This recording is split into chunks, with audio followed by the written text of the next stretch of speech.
Bears have addressed a lot of their needs so far in free agency, with the draft still left to come. But on today's episode, I want to look at the players that have been affected the most by what the Chicago Bears have done in free agency so far and go over some draft scenarios for the Bears. Not necessarily a mock draft, but some situations that could happen in the draft that could affect what the Bears do in the draft. We're going to talk about all that plus more right after this. You are now tuned in to Chicago Bears Central, your number one place for all Chicago Bears news and content.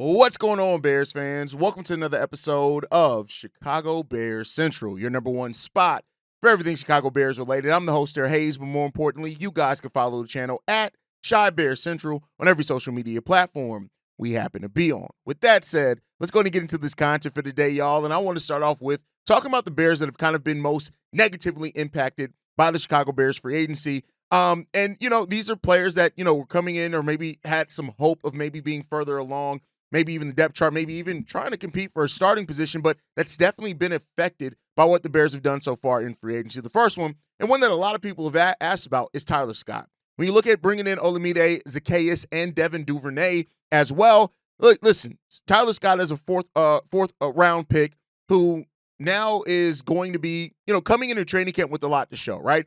And this is really kind of, I won't calling it a fall of grace would be just wrong, right? But a lot of training camp last year, what we heard is that Tyler Scott had some of the best chemistry with Justin Fields of any wide receiver that was in training camp in that time.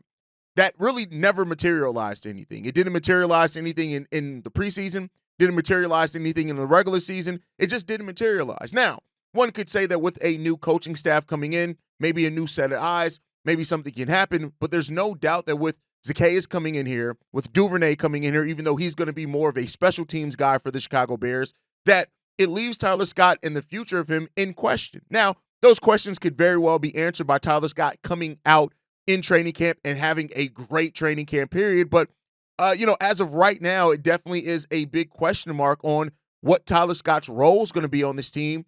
And it's going to be, up to him and how he's developed, what he's learned from. Do the drops turn into the thing? The route running, right? Like something that I pointed out about Tyler Scott's route running is he always keeps his head going, looking at where he's going, right? He doesn't do anything to look off defenders. So you always kind of know where Tyler Scott's going. The drops have been a thing there for him as well. So there's no doubt that the future of Tyler Scott is one that a lot of people are asking what the hell is going to happen here.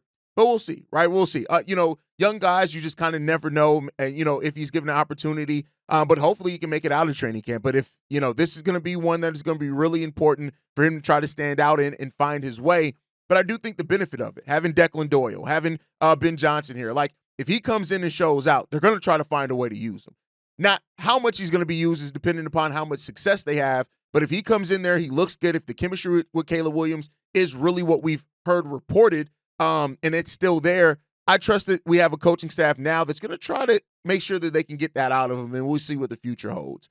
The next guy, Dominique Robinson, is a guy that definitely, when you look at Dominique Robinson, I don't even know if he makes it to training camp, to be 100% honest. I have high doubts that he's going to make it out of training camp for sure. Now, of course, letting DeMarcus Walker go, it depends. But bringing Dayo Odeyingbo to this team, on top of if the Bears draft another edge in this draft, you might as well write it off. It's done for Dominique Robinson, and it's probably done for him either way, right? One of the ways that last year Eric Washington tried to get Dominique Robinson involved was to use him some on the interior defensive line. You look at now with having Grady Jarrett, Javon Dexter, and Andrew Billings, especially if Billings is healthy and ready to go, which seems like he will be. That opportunity may even not be there for Dominique Robinson anymore. So it's huge questions. The Bears have, they're probably not done adding depth yet either. We'll see. But I think Dominique Robinson, in his question there, he's definitely on the roster bubble. And I think that may even be undercutting it some to say that he's on the roster bubble. Dominique Robinson is really going to have to try to find, a name for himself, but more than likely he's probably going to be finding a role on another team. The next guy is a guy that we talked about on my late live stream yesterday, and that's Ryan Bates. here's the thing. Ryan Bates, and we heard this one came from the Chicago Tribune, that the Bears do at least want to go into training camp and see what he can provide in depth, right? And, I talked about it. A lot of our depth now is kind of young and inexperienced, right? So that, it may prioritize that Ryan Bates staying around. Now, the thing with Ryan Bates is that the Bears do need a little salary cap, and they feel comfortable in the young guys. And if they draft more depth as well, that's what it comes down to. Bates has dropped down now to probably what, I don't even know, right, at this point in time where he is on that rotation. So, we'll see, right? Of course, he's not going to be a starter. That goes without saying, right? He couldn't even be a starter consistently on last year's team with not nearly as much depth. Then when you add into the fact that the Bears can save $3.5 million by cutting him, I do think that, that's going to be a huge option for the Bears. Bringing him into training camp to kind of make sure that the young guys that you have here, they're going to provide some depth, have taken steps up, and you feel confident in it. That makes sense, right? They're again, per the Chicago Tribune, they are right now content with bringing him into training camp to see what he can provide depth-wise.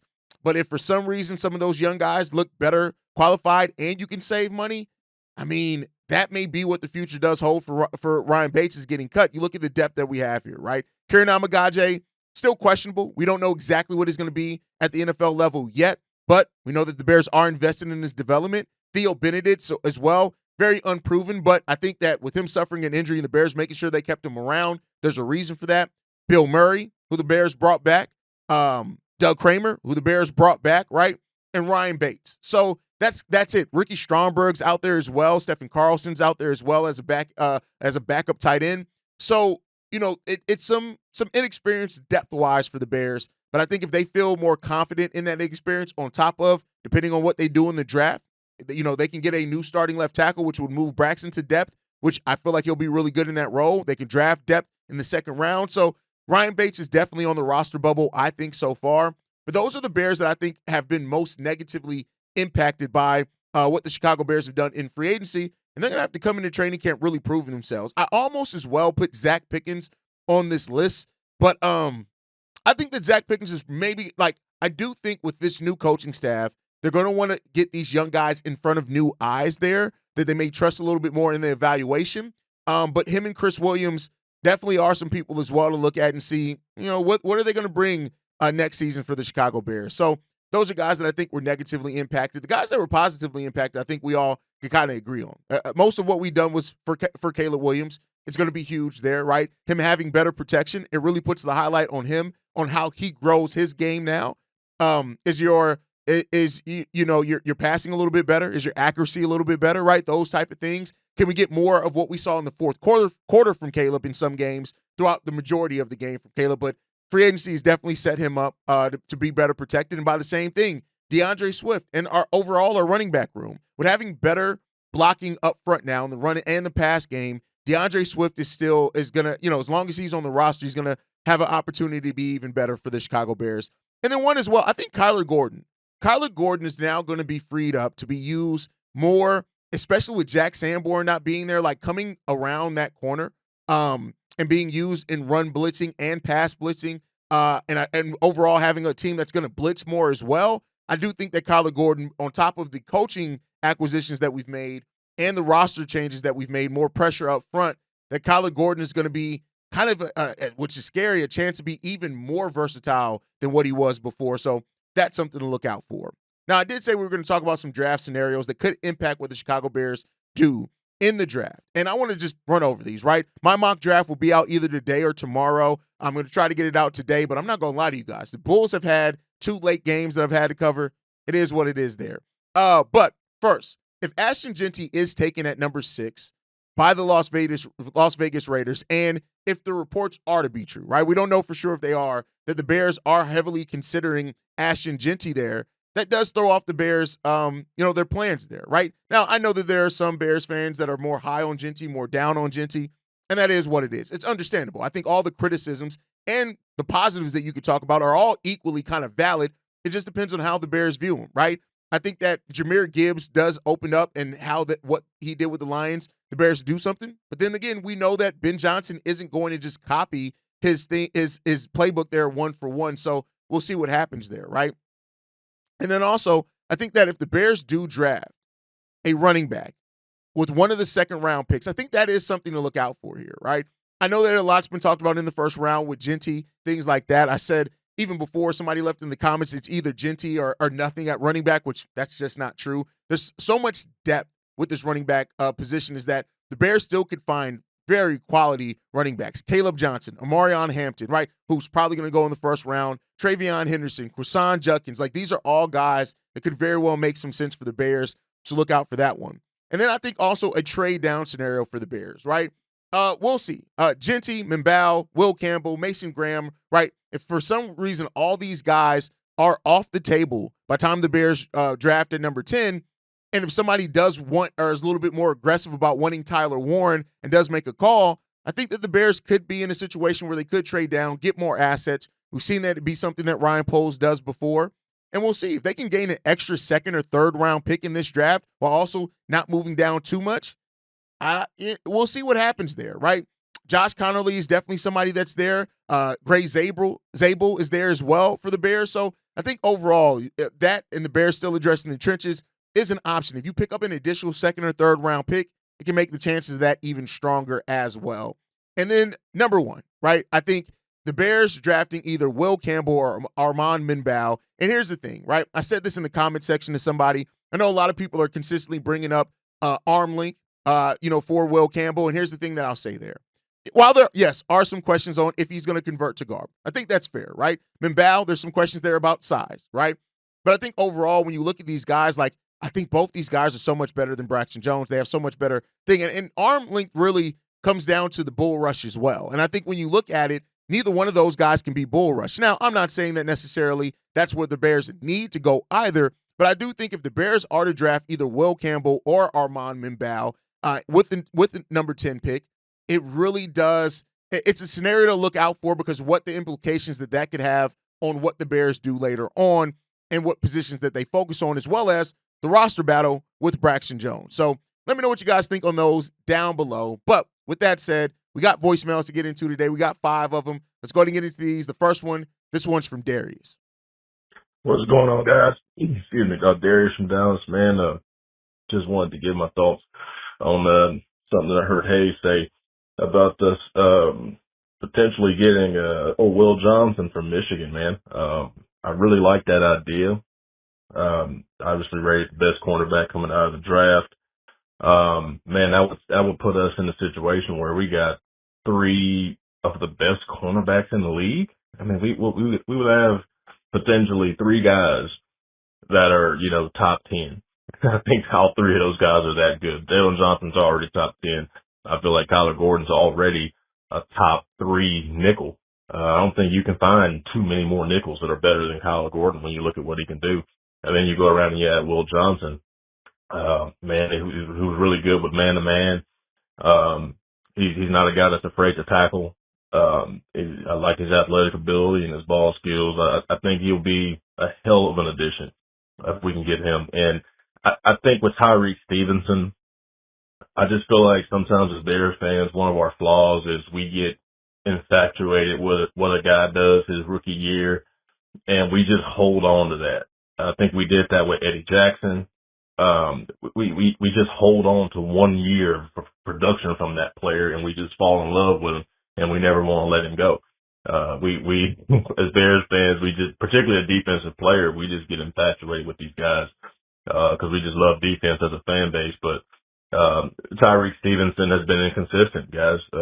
I like his potential. I like how physical he is. I like his man-to-man ability. But Tyreek, and I'm not even talking about just the Washington thing. He'll have a good game and he disappears for 4. He's not consistent, man. So I think that you have to look at a new regime coming in, a new defensive coordinator. And just because we're in love with Tyreek Stevenson doesn't mean he is. So I don't think we can rule cornerback out at number 10. So that's definitely a good call by Hayes, man. And I want to put out a warning shot to Montez Sweat. You're in that same category with Jermaine Edmonds and Byard, man. We love you and we appreciate you, but this year you better ball. You don't have any excuses, man, because your contract is too big not to be getting over 10 sacks a year. So you got to show up for us this year, Montez. Otherwise, whatever pass rusher we draft this year, yeah, that'll be over in his spot. But let me know what y'all think. Catch us up, bear down. Will Johnson for the Bears, man, that would be such a crazy pick and a swerve in the first round that I think a lot of people aren't necessarily expecting, right? If the Bears were to draft Will Campbell at at number 10, because that's probably unless they trade back to get him, that would be crazy. And I think now like some teams latest, some of the latest mocks actually do have Will Johnson going to the Bears, which would be wild. But I agree with you, like having him, Jalen, and Kyler Gordon as your 1-2-3 punch. Man, and then you still got Tyreek Stevenson on the roster. You still got Terrell Smith on the roster, right? Like, what does that do? Like, that's crazy. But here's the thing with Tyreek. I get what you're saying as far as Tyreek, and you're saying that people are going off just rookie year. And here's the thing. Yes, he took a step back, but it wasn't just that. Like, he had 2 interceptions last year, which was 15th among 222 qualifying cornerbacks. He was 13th in solo tackles at 65. He only allowed 43 receptions, which was 44th. Definitely ticked down from last year, but he also was 11th in forced fumbles, 39th in stops, right? With that said, he was very low, 197th in missed. He only missed 12 tackles last year, so he wasn't high up in missed tackles. He was 15th in interceptions, 146 in passer rating allowed, only 83.2 in passer rating in when they targeted Tyreek Stevenson. He was 33rd in yards per reception allowed at 13.9. So, like, listen, he was 6th in pass breakups at 10, 44th in receptions allowed at 43. Like, it's not just the rookie year there, Darius. Like, Tyreek Stevenson, I get how the season finished, but he still had a pretty solid year last year. And, he still has room for development, better coaching, better overall performance for the defense. There's still things to believe there that Tyreek Stevenson is still a hell of a player. But again, if the Bears do decide to go after somebody like Will Johnson, I'm not mad on it. It does come down to how this coaching staff views him, and that's the evaluation that's important. We'll see what comes out there. But all right, let's get into the next voicemail, man. This one's from K2. Yo, what's going on, fellas, man? It's your boy K2, man. I hope y'all having a good day, bro. Just calling in, man, because I keep seeing and hearing about this issue. I understand everybody wants the best running back available, bro, and I'm all for it too. But I'm at the point where I just want players that can do the little things that can help the team win. So if you want to draft Jesse, which I'm all for, just make sure he knows how to pass block. You know what I'm saying? Make sure he knows how to read the assignments. Make sure he understands how to be a decoy if he needs to be. Like, just make sure he plays smart. Like, I just want a team full of smart players. Now, I think we should ultimately go with what we need, which is still linemen. I think our first 2-3 picks should be linemen, bro. That's just how I feel about it, man. Like, everybody wants to talk about the running backs, man, but I just think we need O-linemen and D-linemen. Like, we still got a chance to get a top-tier defensive lineman at 10, and also another top-tier offensive lineman at 10, bro. Like, I think we should start there, and then if you want to start picking running backs after the 3rd and 4th pick, that's fine with me, man. Like, I just want a team full of smart players that's ready to win and play the game the right way, man. And also, Jesse got the same frame as DeAndre Swift.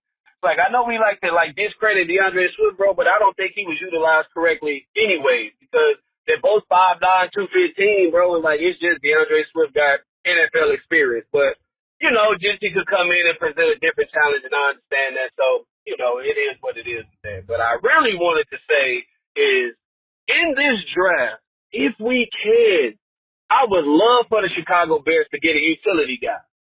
I'm talking about a guy that can do everything at all times. So if we need to run the ball, he needs to do it. Like, Bailey Jones was supposed to be that guy for us, but obviously that ship has sailed and gone. But if we can bring in that utility guy, bro, that can do everything on offense, how do you game plan with that? With everything else we got going on. And we already kind of sort of built the trenches up already with the veterans and on both sides of the ball. I mean, it's a good start, man, but I think the icing on the cake will be a utility guy, man. I mean, what y'all think about that? Because I don't really hear us talking about that much, man, but what do y'all honestly think about bringing in somebody that can do everything from wide receiver to punt returns to kickoff returns to running back?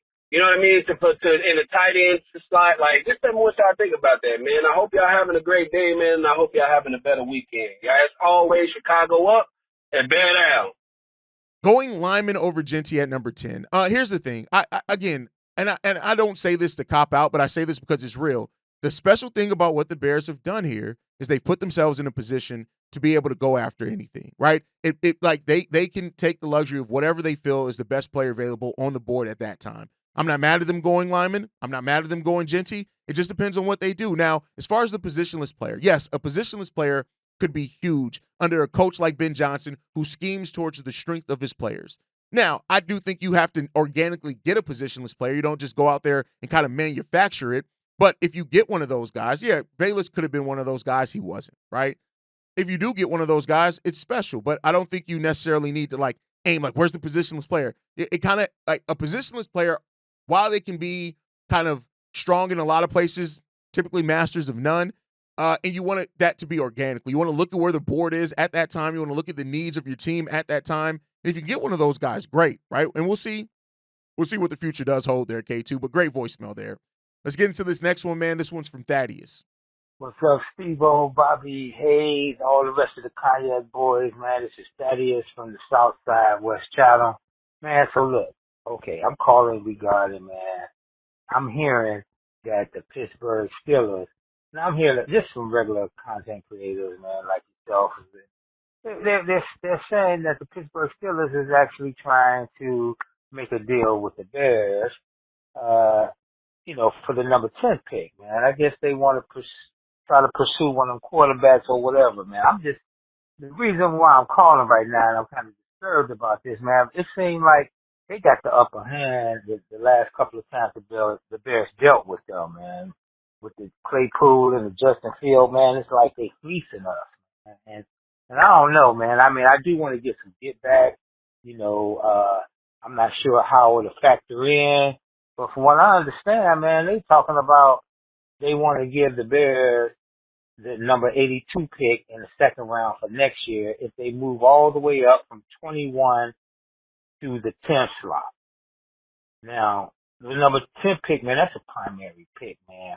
I mean, I'm down for trading back, man, but damn, that's it? 21 spots? You just get a number 82 in the second round? I mean, the second round could come in handy, but damn, that number 10 pick, that's a premium pick, man. I just think we should just get more if they deal with them, man. But Pittsburgh, man, it seems like they always fleece the Bears, and that's my concern about the whole thing, man. I just hope Ryan Poles don't fall for the okie doke, man, and get fleeced with the Pittsburgh Steelers. But that's what I'm hearing. And what's your thoughts on that? All right, fellas, man, y'all be down, be safe, and God bless. The Steelers trading with the Bears at number 10. Here's the thing, Thad, I'll tell you this. Don't let what content creators speculate about make you think that it's actual news, right? Because we even speculate about things here hey, what if the Bears do this? That's all that is. There's been not a legitimate source that's reported that the Steelers and the Bears are talking at number 10. Now, could it happen? Yeah, it could possibly happen. And if that's the right deal for the Bears, it's the right deal for the Bears. But I don't think that it's anything right now that you can take and say, oh, my God, it seems like you're going to trade with the Steelers. It's just speculation from content creators. It's this part of the offseason. It happens. It is what it is. Don't read too much into it. All right, let's get into the next one, man. This one's from Santi. Hey, fellas. Santi from the South Side here. What's going on, Hayes and the boys? I just want to make this one quick and comment on Braxton Jones and getting Will Campbell at 10. People say we're already set there, that we don't need to be wasting a draft pick. Man, waste a draft pick? Waste a draft pick at 10 with a perennial potential all-pro? Ben Johnson said that he needs to make things uncomfortable, that we need to be uncomfortable. How is Braxton Jones going to be uncomfortable knowing his only competition is Kieran Amagaje? Come on. And I like Kieran Amagaje, dude, but still got a lot of work to do. What I want to see is draft Will Campbell if he is there at 10, and I want to see these boys go at competition because we will find out if he could play left tackle or not, or if he's got to be a guard. We'll worry about all that. But the skill set of this young man on the offensive line is, I think, what the Bears need right now. So bring his ass in, have them go competition. Braxton Jones is going to be playing his best football to try to beat this rookie out. And if the rookie ends up being that good and he's got to play and Braxton Jones is sitting behind him, well, then there we go. Nothing wrong with that. We got a fire offensive line, and that's what the Chicago Bears need to excel in the future and beyond. All right, fellas, that's all I got. Appreciate you, boy. Anyone saying that Will Campbell is a waste of a pick is quite frankly stupid. Like, it's not a waste of a pick. Now, you can say, hey, we have some questions about the fit. We have some questions about what the position's going to be. Those are legitimate criticisms. But if somebody's saying, oh, drafting Will Campbell at 10 is a waste of a pick, they're stupid. I'm just going to be 100% frank. They're idiots. They're like Jay Handful. They're stupid, right? You don't want to allow that to happen. Like, you get it, you move on. Will Campbell is a hell of a talent. He's a talent that's deserving of being drafted number 10. Now, figuring out his long-term position, if that's what you want or need to do, cool, right? It is what it is there. But to say that it's a waste, it's just not. The guy's too good. He's too productive. Even if you do have to switch in positions, he's damn good. He'll be okay. Will Campbell's one of those guys that I trust is going to be productive. And people looking at it as necessarily not, well, what if he has to move to guard? Fine, he'll move to guard. Guess what? He'll be damn fine at guard, too, if he does. Like, Will Campbell's going to be fine at the NFL level. If he's the pick for the Bears, I'm not necessarily mad at it. All right, let's get into the last voicemail for today. This one's from Xavier. What's going on, guys? This is Xavier calling in, man. I got a quick question. I just want to know, do y'all feel like with there being rumors about the Bears thinking about taking a tight end in the draft, especially first-round tight end, do y'all think that they could possibly be trying to move on from Cole Kmet? I mean, that's a possibility. I mean, like, shit, he might not be Ben Johnson's type of tight end. You feel me? I understand he can catch, but he's very fucking slow. We've had discussions already about his production. I mean, obviously he's had horrible coaching, but you know, Ben Johnson might just feel like, nah, I want my own tight end. I want a guy that's a little bit faster, you know, that's more versatile than Kmet. I don't know, man. It's just interesting that they thinking about taking a tight end. To me, you know, I understand that, you know, like Kmet has a lot of upside or whatever. I'm cool with Kmet personally. I don't mind him, but I'm just saying, you know, certain coaches want their own guys, and maybe he's not a Ben Johnson type of guy. I'm not sure, but that's interesting that they might be thinking about a tight end, which I don't think they're going to do at the number 10 pick. Hopefully they don't. But you feel me? I think it's just interesting. Maybe Ben Johnson seeing something that we don't, or he's just not to his liking. But let me know what y'all think about that. Chicago up, bear down. What does getting a tight end in this draft mean for Cole Kmet? I mean, it depends, right? Like, Cole Kmet's under contract. Do they see it as having some versatile weapons where you're using your that second tight end as kind of a slot receiver at times, which could be like, there's a lot of schematic things to do to where if you do draft a tight end, you're using him and Cole Kmet. Now, also with money though, you could look to move on from Cole Kmet, get some assets back that make more sense from you, especially if Tyler Warren's everything that it looks like he's going to be at the next level. You've reset the deck as far as the money in there as well. Like, there's a lot of things, a lot of scenarios. Like, I we'll see, right? I think ultimately we'll see what happens and what the future does hold there. I still think that, you know, this is a talented draft for tight ends. And if they draft one later on, I'm not mad at it either. But I do think that Cole Kmet under Ben Johnson is probably going to have a bounce back year. But we'll see. We'll see what the Bears decide to do. It wouldn't be the first time that they swerved on us. But all right, that's my time for today, guys. Make sure you guys are following us at Shy Bear Central. You can send us any feedback, questions, comments, concerns, ChicagoBearsCentral@gmail.com. Lastly, if you want to leave a text message and or voicemail for the mailbag, the number to do so, 773-270-2799. We're the number one spot for everything Chicago Bears related, but that's thanks to you lovely and beautiful people. And like we like to end every episode on, Chi-Town up, but bear down. Love you guys. Peace, y'all. This has been a presentation of the Break Media.